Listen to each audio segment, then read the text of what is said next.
Welcome, listeners, to www.ironradio.org, the website and podcast for all things strength sports and sports nutrition. With your hosts, Lonnie Lowery. Remember, Phil is like a gnarled old oak tree held together with scar tissue and bone spurs. Rob Fortney. And I'm telling you, the pain that I would suffer was beyond excruciating. And Phil Stevens. Do it, Rob. You'll kill all those nerves. Thanks for listening. Welcome, Iron Radio listeners. This is Lonnie Lowery. I am an exercise physiologist. I am a licensed nutritionist, and I'm a former competitive bodybuilder. And this is Phil Stevens. I'm a strength coach. I run Strength Guild, the powerlifter, Highland Games athlete.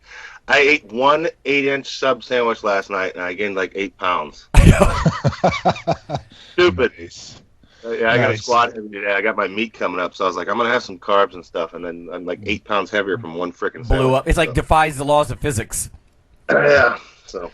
Nice. This is John Mike, and I'm a professor in exercise science. I'm a coach, compete in strongman. I love food. I love to be outside when it's sunny and warm and 70 degrees. And I don't really have any other funny puns this morning. That's fine. It's early. I think people know we record this stuff, you guys, at like 8 a.m. Central. I know that's not super early, but it's before everybody runs off to the gym and everything else. So sometimes we're struggling. You got to give us that. So, yeah. Hey, good point about outside then. We had an episode years ago about taking the weights outside when you can, like those old Arnold Schwarzenegger tales of taking the barbells and the keg of beer or something up into the woods. It just sounds fun. I mean, don't drink and lift, people. But I don't know. Okay. Lots of news coming in, partly from listeners. The first thing I wanted to bring up is, have you guys heard of these Tonka bars? Tanka? I think I've heard of them. It's funny. I actually saw a Tonka truck yesterday. It was like a F-150, but it was like a Tonka. And oh, that's funny. I don't know if that's new or just kind of a coincidence. Or... Oh, well, yeah, this is T-A-N instead of T-O-N-K-A, but it's buffalo meat, right? My gym. Buffalo. Yeah, my gym owner, Pep, he's like, have you seen these? And he was asking me about the difference between buffalo meat and cow, and, and stuff like that. But just in a nutshell, they're mixing meat with like dried fruits and nuts. I mean, it's kind of right up our alley. So I'm just bringing this up. The bars are a little small, about the size of a granola bar, maybe even a little smaller, but 7 protein. There's a gram of fiber in there. Single-digit carbs, pretty low fat. But again, buffalo, this one in my hand, dried cranberries, dried apples, sea salt, some pepper and herbs and stuff like that. Tasty little boogers, and you can also get them in a bag. So I'm always thinking, how can I know people say don't sit on the couch and just mindlessly munch while you're watching TV or something, but sometimes that can be good if you're trying to gain weight. And I was going to say, I never said that. Right. For the record, not from Phil Stevens. But the idea is, instead of getting this in a little portion-controlled bar, Pep was also saying, look, you can buy like a big bag of it. And now, remember, this is buffalo meat. So, I don't know, you're probably going to spend $30 on a big bag of this stuff. But it'd be nice just to reach into the bag and just munch on something that you know is more or less on diet, So, I don't know. Check it out, people. It's also interesting that it's from a group of Native Americans that are trying to bring back the buffalo herds to the native peoples.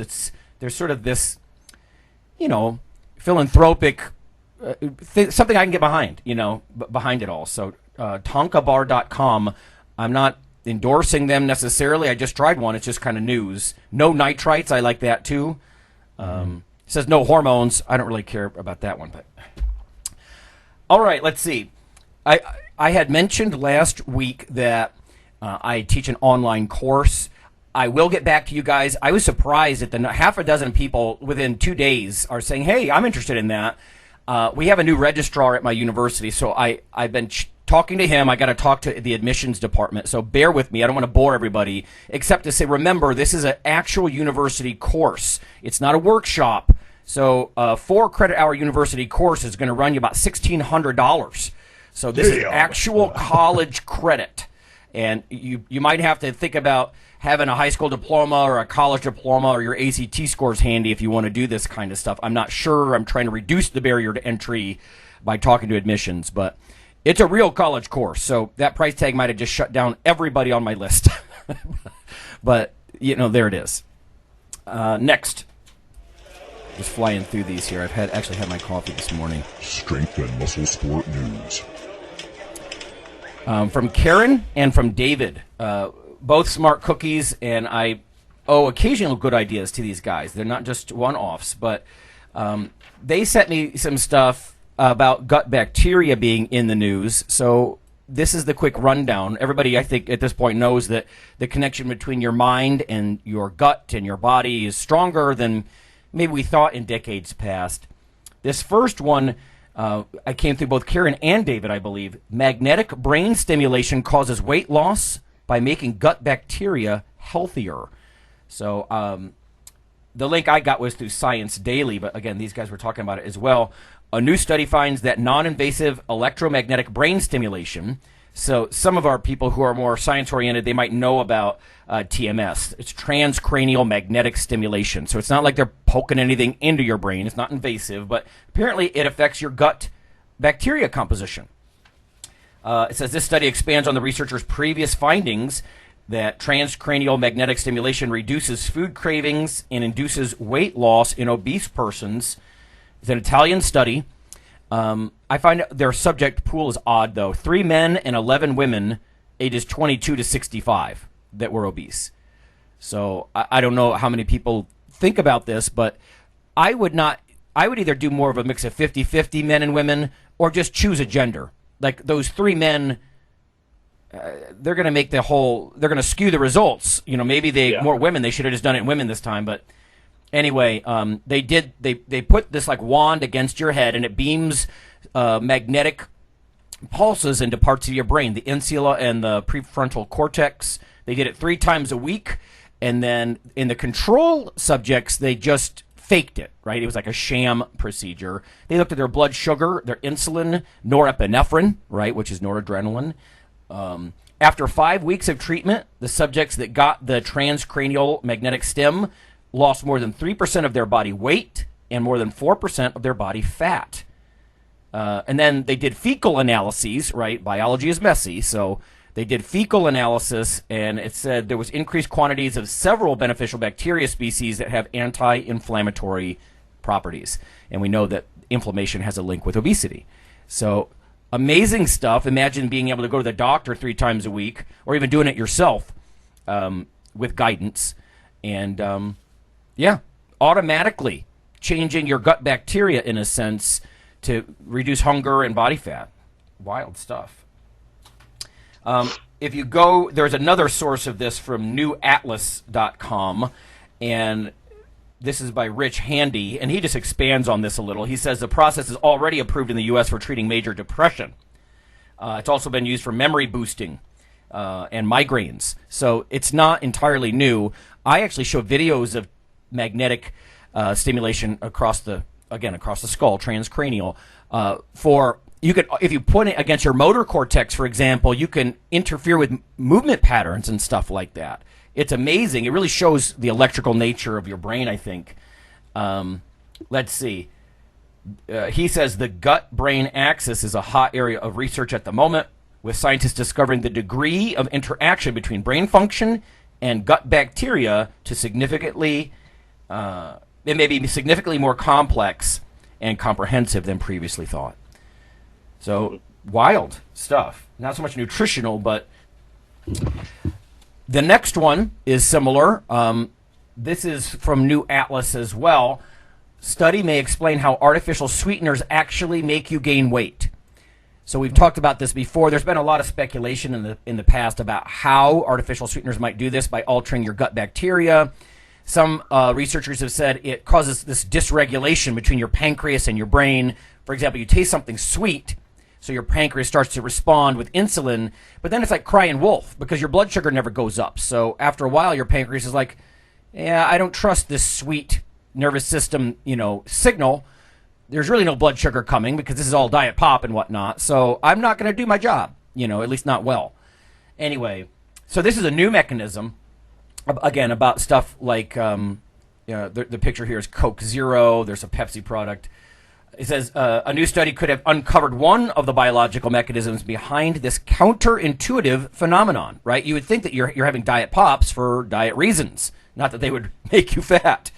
It says several large-scale studies in the last 30 years have displayed positive correlations between weight gain and artificial sweetener use. Bear with me. And they talk about the different speculation about hunger signals and whatnot that I just touched on. This time they looked at sucralose specifically. And in the past, when I've looked at gut bacteria studies, it's usually, I think saccharin was the worst, the oldest, the pink stuff. Now we're talking about the newer yellow stuff. It says sucralose, such as in Splenda, they looked at the effects on stem cells taken from human fat tissue. When the cells were exposed to concentrations of sucralose that were equivalent to someone drinking 4 cans of Diet Pop a day, an increased accumulation of fat droplets in the cells was observed, as was a higher expression of genes that are known to be markers of inflammation and fat production. Well, good, right? Because now I'm thinking I've made a switch away from aspartame and the blue stuff years ago, mostly to Splenda, because it looks like an actual molecule of table sugar. It looks like sucrose, except for some little chlorines added. But they took it further, and they did a next experiment, and they took biopsies of abdominal fat from subjects who had consumed low-calorie sweeteners and those who did not, and they had increased evidence of glucose transport into the fat cells. In other words, taking in the sugar into the fat cells to eventually store it as fat. So, I don't know. My calling card at home is half a packet of Splenda next to the coffee pot, because I'm always trying to reduce my intake of these things. I just use typically creamer yeah, for vanilla or whatever it is. I'm not a huge fan of just. I mean, I like sugar in the raw is supposedly better for you, but I don't put a lot of added sugar and stuff. Right. When I asked Tony Almada when he was on with Dave Barr, sugar or artificial sweeteners, we did a quick fire, and he very quickly said sugar. You know. And for any one of these reasons, right, gut bacteria, hunger signals, now we're talking about effects directly on fat cells that you don't want. I pulled the press release from the Endocrine Society. The contact person there is Aaron Lohr. But in here they say, Orlando, press release, low-calorie artificial sweeteners appear to play havoc with the body's metabolism. Large consumption of these sugar substitutes could promote fat accumulation, especially in people who are already obese. Many health-conscious individuals like to consume low-calorie sweeteners as an alternative to sugar. However, there's increasing scientific evidence that these sweeteners promote metabolic dysfunction, says Sabyasachi, MD, Associate Professor of Medicine at George Washington University. Wow. So another reason, I guess, to try to just back away from wanting things that are sickly sweet. Last one. Yeah. This is from the Institute of Food Technologists. It's about ginger, if anybody's interested. I don't think it's news to anybody that ginger can have calming effects on your gut. In fact, our own family doctor, he actually pushes ginger ale, right, in order to help with tummy problems. So it says ginger, a gut health superfood. A study published in the Journal of Food Science suggests that ginger extract may be developed as a functional food for the maintenance of gastrointestinal health. While it has been hypothesized that the beneficial effects of ginger on the GI tract are due to the powerful compounds that it contains, there is insufficient information regarding the precise mechanisms of action. So they did a study and they looked at these extracts. Let's see, 6 gingerol and 6 shogaol or shogaol, SHOGAOL. So these are the 2 extracts in ginger. They looked at colon cells, the epithelial lining of your large bowel, right, large intestine. Yep, and after they tried to irritate the colon cells with different things, they found anti-inflammatory effects, decreased inflammatory cytokine levels because of the 6 gingerol and the 6 shogaol. Also, less NO production in the gut. And again, you don't always want lots of blood flow, right? That could lead to inflammation. So we're not talking about muscle tissue here. We're talking about irritated gut cells. And less expression of cyclooxygenase 2. So that's an enzyme that causes inflammation to form. So they suggest we need human clinical trials on some of these compounds in ginger. Pretty cool. All right, that's my spiel for the week. Thanks, especially, like I said, to Karen and David for the tips on this stuff. There's an endocrine society meeting going on, and I think that's where some of this is coming from. So, do you guys have any news or anything before we do our topic of the day? Yeah, I got one. I mean, we should give a shout out to C.J. Cummings, if you guys don't know who that is. Youth lifter for Team USA. Went to Youth Worlds and broke yet another youth world record in Olympic weightlifting. Ooh. 185 kilo at 16 years old. Oh. 407 pound clean and jerk. Wow. Crazy. Yeah. I don't know. We'll see. America might be able to compete in the coming years. Right. Get the youngins involved. Yeah, well, that's what it's going to take, and people have been saying it for years. And we got to get the kids coming in at 12 and 13 and 14. And sadly, Team USA has had a very closed-sided view of next games instead of looking 8, 12 years out. And that's what it's going to take. Right. I mean, you got to think he's at least at the earliest, I guess, next Olympics, but he's been beating records for several years now. So, he'll be 19, 20 at the next Olympics, that's what we need. Yeah. I had an interesting conversation with a friend of mine, another professor, about how other countries recruit, and we don't. He was talking about soccer, but in a sense it's similar. He was saying here we sort of just go for the biggest, strongest, fastest looking kids instead of the ones with the potential, like that might have a natural skill for it, Yes. or the mental side of it, the behavioral side. And he was saying in soccer, he was thinking we'll never win the World Cup in soccer because we just don't recruit at a young age for the right reasons, right? Yes. So we're looking at the skill they have today, not their potential for later. Yeah. Yep, including the mental side, right? I mean, what if someone's like a piano virtuoso prodigy? You're not going to choose him because he has the biggest hands necessarily. You're going to choose him because he just has this natural propensity to be awesome, Mm-hmm. Yeah. Cool, though. Very cool. John, did you have something, my man? I think, I don't know if I mentioned this recently or not, but there was actually the first study that came out, I think this past, in March, of the use of the slingshot. It was actually a slingshot that was, created by, Mark Bell. And, of course, they actually found, which is, pretty standard. There's actually more tricep involvement than there was, pure chest. So, those of you that are maybe not familiar with the slingshot, it's really just kind of an apparatus you kind of put through and up your arms and to actually help with tricep overload strength at the mid-range, at the top, and the lockout. So, and the reason I mentioned that is because I'm glad to see some kind of these non-traditional strength training, equipment and exercises used, because really, if you think about it, there's so many things that we know and we have used throughout our careers and, through lifting that we know that work, but, science doesn't always run in parallel,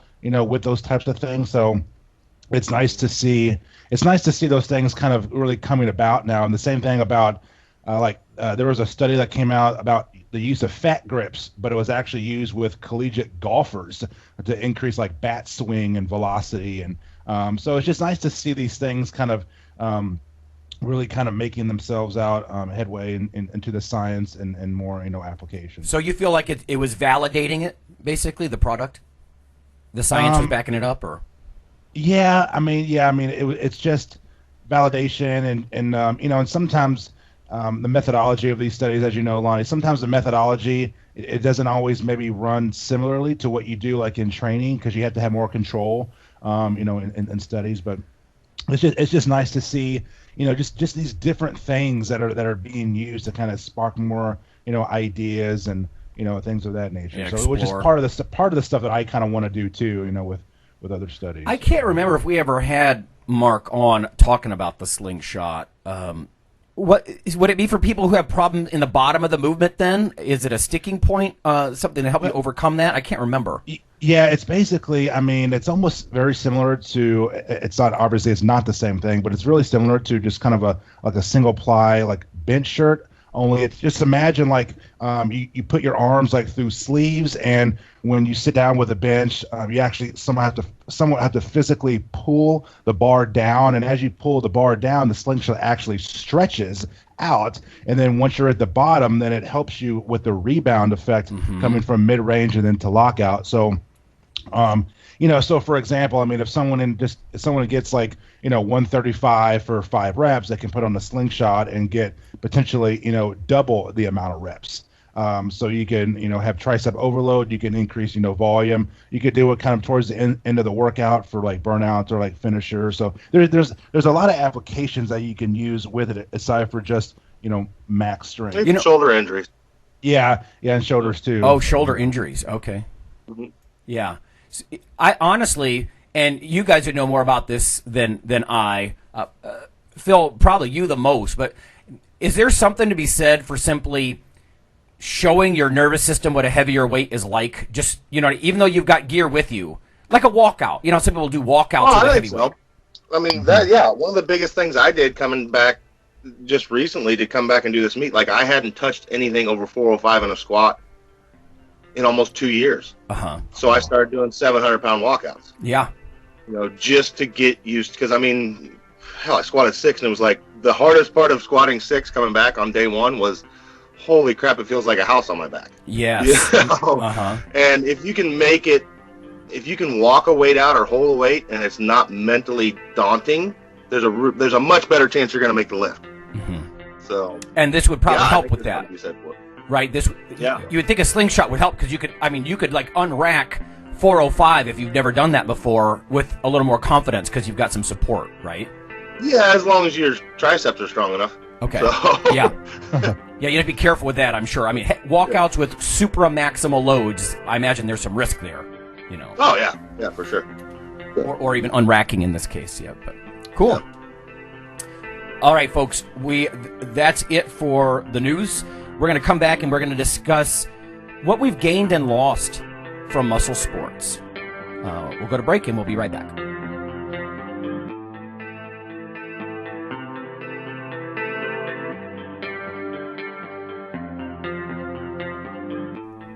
Hey listeners, this is Dr. Lonnie Lowry.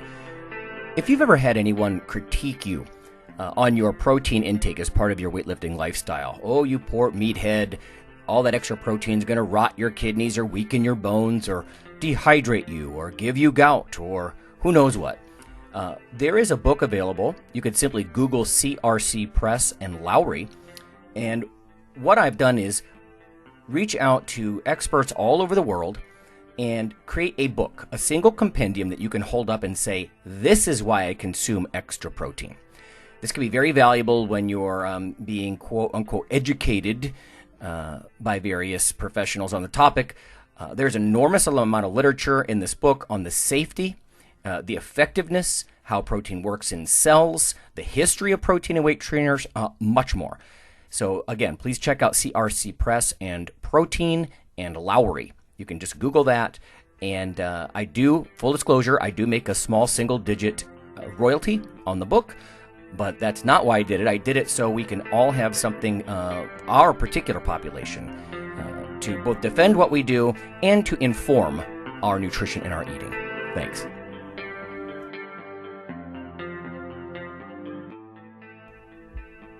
Iron Radio is, of course, primarily a podcast. But over the years, there have been technical glitches calling for backup streaming and listeners who wanted the convenience of other sources of audio content.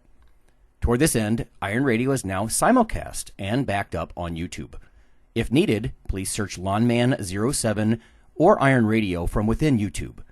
There's not much video, but if you like to listen through YouTube on a Roku or other living room device, there you go.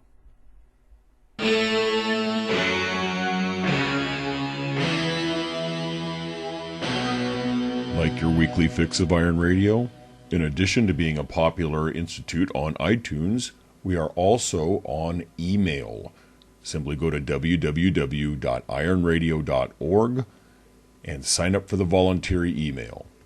You'll get a once per week email, no more, That's little more than the show notes and a link to the audio. So go for it.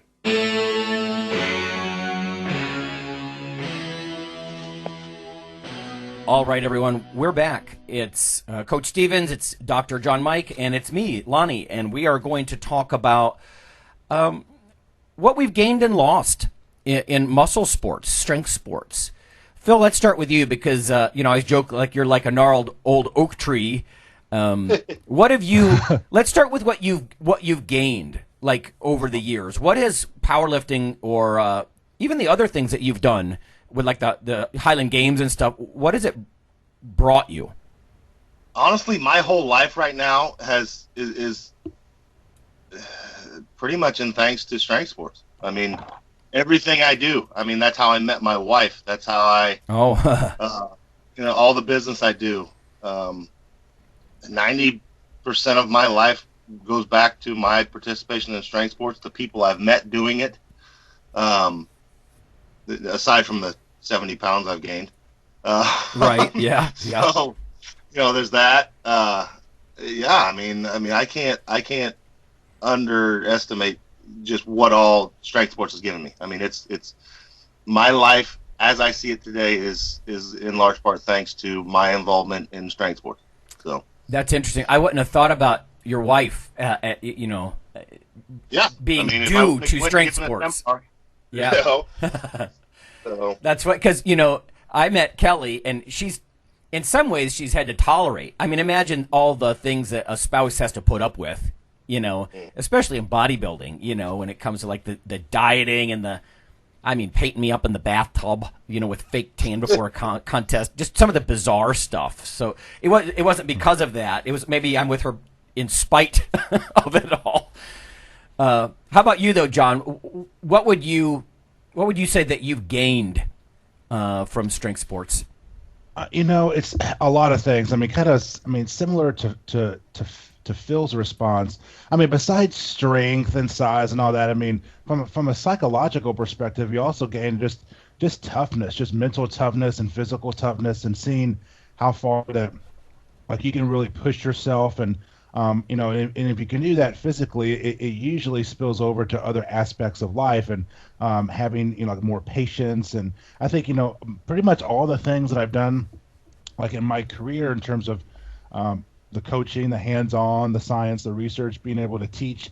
Even, stuff with doing stuff with this show for the last several years and other things that I've done and conferences and, our articles, it all typically goes back to, your willingness and your it's like kind of like in your blood. It's just your ability to just be under the bar, your experience underneath the bar, and and it's just so those are obviously there's good things.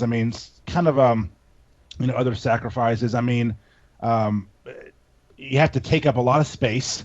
And especially like traveling in airplanes. It's not like everybody wants to sit next to you. So right, yeah. It's just not being able to do the things that normal regular looking people may be able to do. It's you may not be able to ride certain rides at a theme park, just stuff like that, just stuff that you may not. Obviously I can actually, believe it or not, I can actually fit on most rides at amusement parks, and some of them I just can't because they're not built for people that are almost 6'4" and like 300 pounds. So, just things of that nature. But it usually comes back to just, experience under the bar and contests. I will tell you that one of the things that that happens, I think all of us can certainly attest to, is your ability to really recover and get back from injury. And being very aggressive with the recovery process. And because, it's like once you start competing and once you start to get, strong and make progress, sometimes injuries just happen and you're not even like in the gym even doing anything. So it's like there's a lot of different setbacks, and it can be very frustrating. And I'd say one of the biggest drawbacks probably for all of us is the amount of money that you spend on food, which is just ridiculous. Right. No, right. So, well, okay, so that's pros and cons. Phil, what about the cons side for you? what price have you paid, if any? Yeah, I mean, a lot. I mean, physically, I mean, I still say, people ask me about my hip, and that's still, I don't blame that on lifting at all. You know, that all stems back to my injury as a child. Mm-hmm. Now, did it aspirate that and speed that up? Probably. But, I mean, if you look at my right hip, the one that wasn't injured, it's fine. So, it's just the left hip. But, I mean, my knees are gone. Both biceps have been repaired. I got a bad shoulder. I have, I'm sure I have micro trauma everywhere. Sure. Yeah. There's tightness. There's this and that. But, I mean, that's the price I chose to pay. I can't run.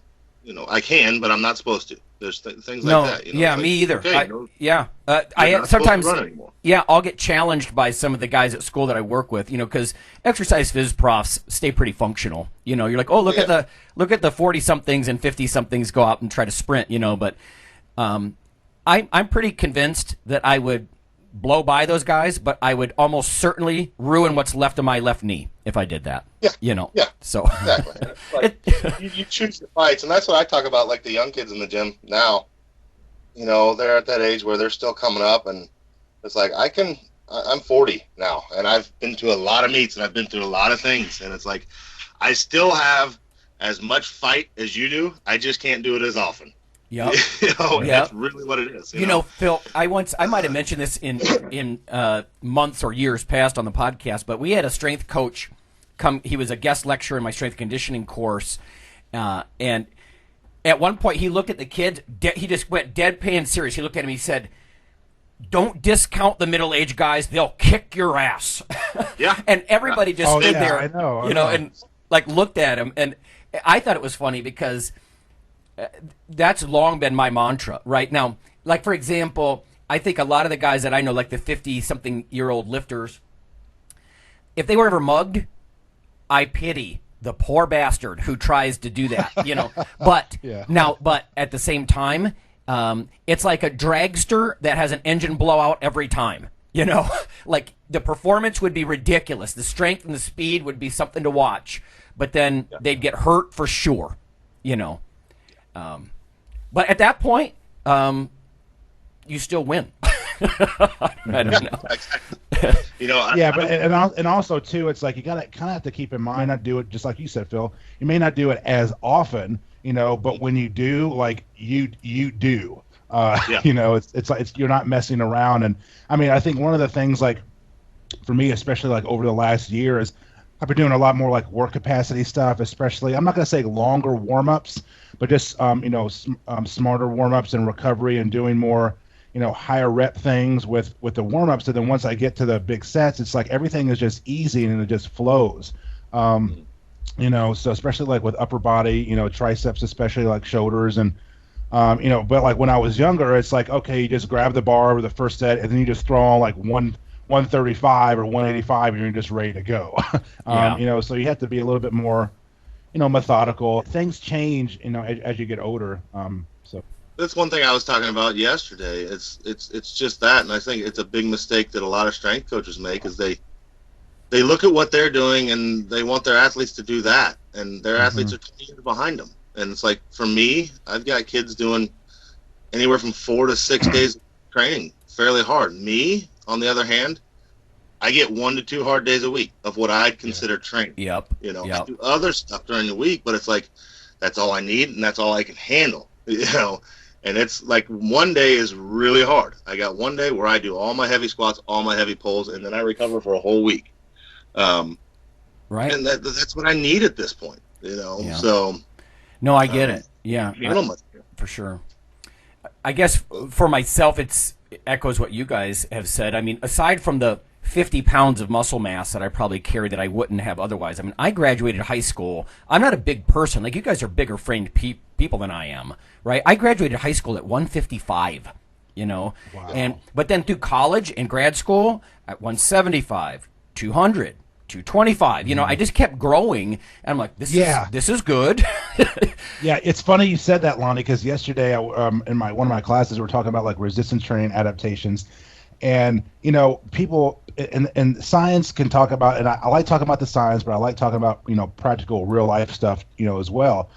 People kind of sometimes get hung up on these metabolic set points to where your body is genetically or predetermined to be somewhere in like a range of, say 200 to 215 pounds, and you're never going to be over 215, or you're never going to be below like 190. And I mean, but just like you said, like when I started college, I was 205.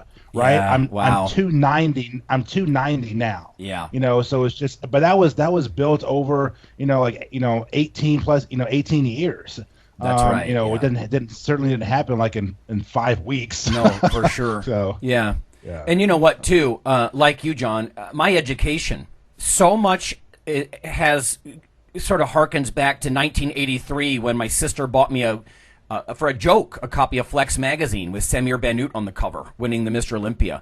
She did it like a joke because I was already, admittedly, in my bedroom with the cement and plastic weights, benching off the floor. I didn't even have a bench, I had my boom box, blasting Billy Idol and, lifting. And so she did it like a joke, and it's always been like the joke in my family that, oh, Lonnie's vain because of the bodybuilding fascination, but to me, it was that motivation it was empowering that you could almost literally become like a superhero in the comic books. Like you're bigger and stronger, and you look radically different than everybody else.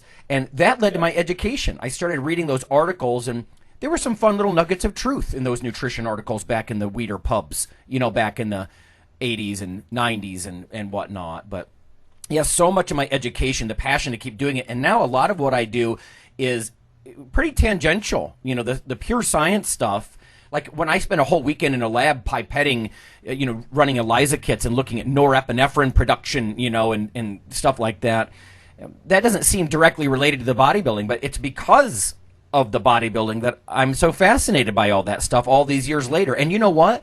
Now, as someone in my late 40s, it's a way for me to stay involved, like the podcast here, I guess, and pass on some new knowledge and information and stuff like that because, like I said, it's kind of disappointing, but my joints just won't have it anymore. Like Phil, I'm sure that the weights have contributed to a certain amount of musculoskeletal problems. Now partly that's a predisposition. My mom has pretty severe osteoarthritis, and I've exacerbated that, I think. In some ways I may stay more functional because of it too, but I've done very little soft tissue maintenance over the years. I guess if I have a regret, that might be one of them. I mean, flexibility training, sure, but I've never done anything like get deep tissue massages or all the kinds of stuff that a massotherapist would say, oh my God, Lonnie, you just must be a ball of scar tissue. They're probably right. I probably am. And I think there's also the price I paid is some of the, maybe it's like even there's a metabolic or hormonal thing. I mean, a lifetime of very serious, very strict dieting, and hard training and that kind of stuff, and all the supplements, some of them hormonal in nature, and all the different things that I've exposed myself to because of bodybuilding competitions. Some of that stuff is pretty fringe, and I think I've got some lingering weirdness from that. I don't think my hormonal state and my metabolism is the same as it would have been had I taken up running or. Yeah, I'm sure. No. I mean, it's just just daily calorie expenditure, I'm sure, is higher. But, I mean, it's also to be said, I mean, as the years go on, I'm not as lean as I once was. And I just won't be. Yeah. I'm a little older. I mean, I wouldn't say I got the dad bod or whatever they say. I'm a lot bigger than that. But, I mean, I'm not going to, things change. And I don't need to be that lean, and I just won't be. No. It's not worth the fight, so you make the adjustments, Yeah. But. Yeah, it's true, and I know you guys know when I'm about to say this, sort of acknowledge this, but you can look at someone who's a veteran lifter. He's not as tight and taut and full, maybe, like on the bodybuilding side, but they've got this extra muscle mass. It just hangs a little differently, if that makes any sense.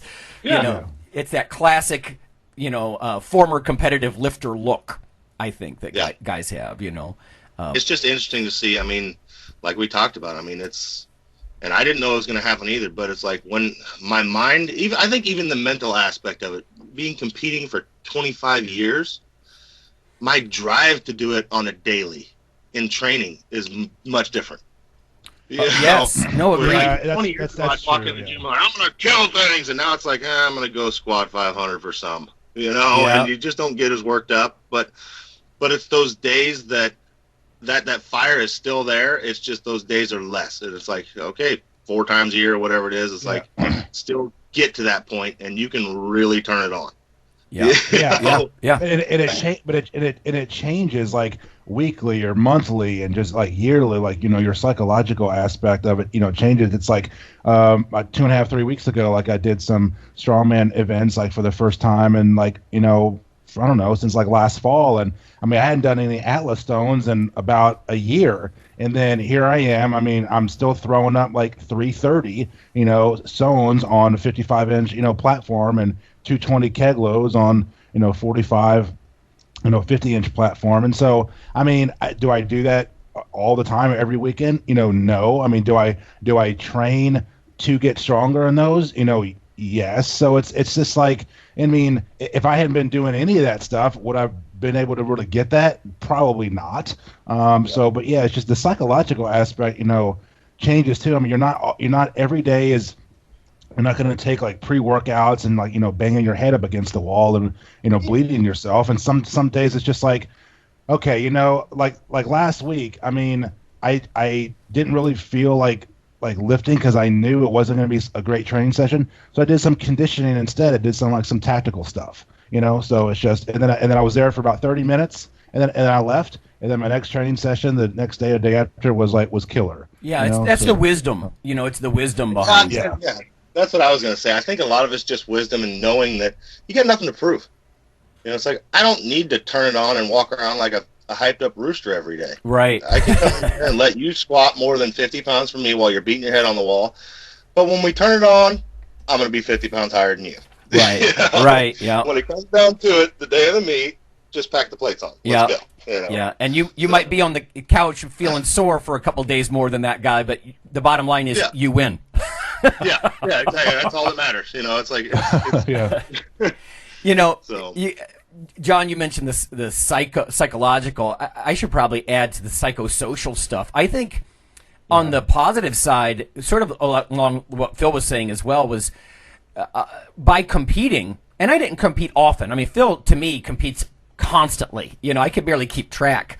And maybe a little less frequently than you used to, Phil, but, to me, it's still a lot. I would compete every couple of years because, being hormonally challenged compared to some of the guys I would compete against in these fairly big regional competitions, I would have to go 4 or 5 years or more between competitions if I actually wanted to have any real progress. It's just the time frame of building muscle mass kind of thing. But that courage test, I think, like you said, it's just not a big deal. Once when you're in the middle of it and you do that every few years for decades, you become a little bit more like, I don't know, bring it, and it's also you don't want to lose that, Yeah, it's also just like, I mean, for me, like, I mean, it's been over 5 years since I've competed, but does it mean like, well, I'm never going to compete again? No. I mean, I still have students and stuff. People ask me like, when's my next contest? The time factor, is also a big player. And of course, things like professionally, I mean, but again, like when I was competing more regularly, it would be in the summer, back to back, because I really wouldn't do it much during the regular school year because of work and teaching and all of that. So, I mean, it certainly, can be done. It's just, it's just hard to really say. I mean, it just takes time to train and see where you're weak at. But, again, that's why I do it, because I'm driven to do it. And just, there's just so many like psychosocial factors involved. And, and I think we all at times have gotten these, you're just a big meathead. Like you have to use a beach towel to wipe your ass. Very much. Type of thing, and it's just, but you don't see the same type of stigma with like endurance athletes. You just don't. It's just, it's just. I'm not going to say it's a constant battle, but it's enough for people to really see you and kind of change their perception. It is a cost. Yeah, it's a cost for doing that. I can tell you, and again, I'm not a really big person, but I've been a little bit embarrassed, or at least had people attempt to embarrass me in academic settings because of my interest in bodybuilding, as somehow it's either vain or immature or weird. And I'm like in my current position, when we were introduced, there were other new faculty, and so-and-so, just published an article or had a book. Now, I had just published an article and published that book that Phil's on the cover of, right? The big protein book. And I was introduced as, this is Lonnie. He just, he was finalist in the Mr. Canton. I'm like, really?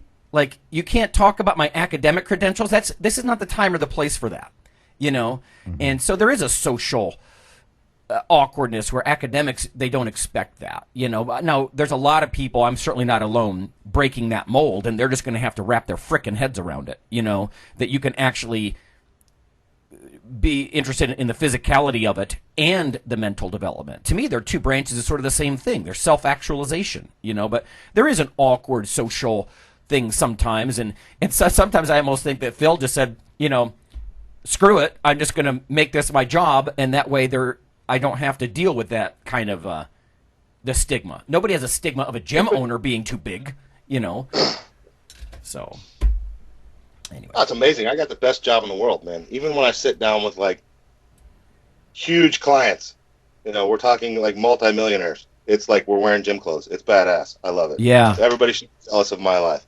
Yeah, right.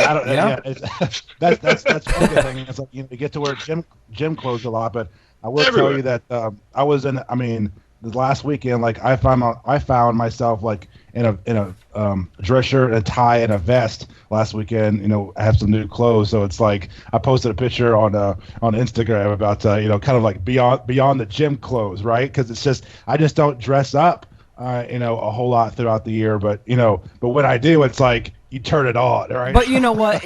At the same time, it's almost, and we're winding down on time here, but I still don't fit into sport coats and dress shirts as well. You ever look at somebody who, those clothes are built for skinny dudes, and I'm not even that big anymore. But if I put on a tie and a dress shirt or, a sport coat, I don't know.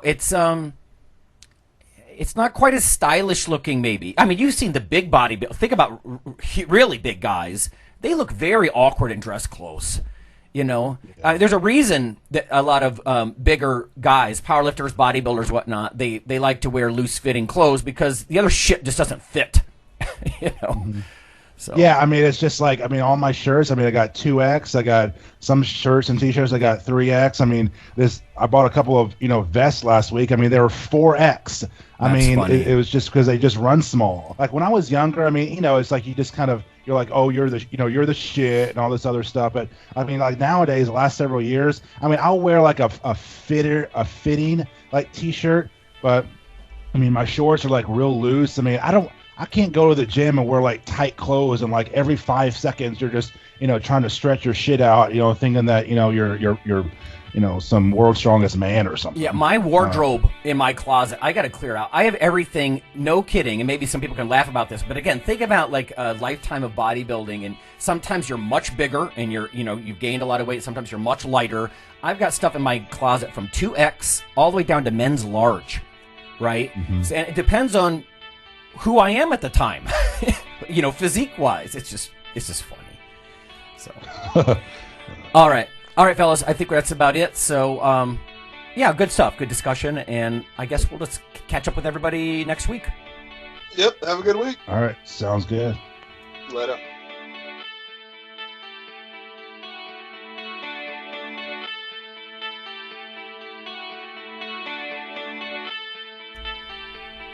Hey listeners, have you seen the store at IronRadio.org? There are 3 halls in the store. One for Phil, one for Fortress, and one for myself, Dr. Lowry, and they're thematic. So you can go into our Halls of Iron store and choose based on your goal. If you need something to learn or read or something nutritional, you can look in my store, Lonnie's store. If you want something about injury prevention or competition, then take a look at Phil's Hall of Iron. And if you want something about motivation or daily training, Fortress's Hall has what you're looking for. There are some fun, heroic descriptors as you browse through the stores. We try to make it a little more fun than the average boring online store. And whether you're a novice lifter or someone more experienced, you can take heart that you're not wasting your time. The things that we put in each Hall of Iron are actually based on our own recommendations. Protein powders that we know to be good, knee sleeves, wraps of some kind, things that Fortress uses in his own training. The stuff you see, you know is good. This way you don't waste time.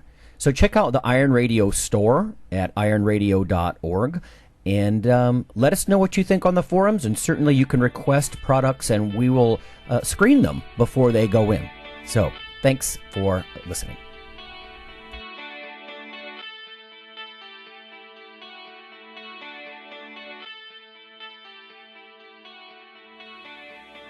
Iron Radio is accepting donations. If you like what we do, the professors, the scientists, the bodybuilding show promoters, the athletes themselves in powerlifting and bodybuilding, please consider making a donation or maybe buying something from the ironradio.org store. We also are accepting supporting members. So for $4 a month, which is frankly less than the bank sneaks out of your account in fees, you can step up and support a form of sort of public radio for the bodybuilding and powerlifting and strength community. The Iron Radio podcast and all of the audio on ironradio.org is for informational purposes only. If you're interested in starting a diet or exercise program, it's important to check with your physician. Also seek the help of registered dietitians, athletic trainers, and qualified exercise physiologists in order to make the progress that you need.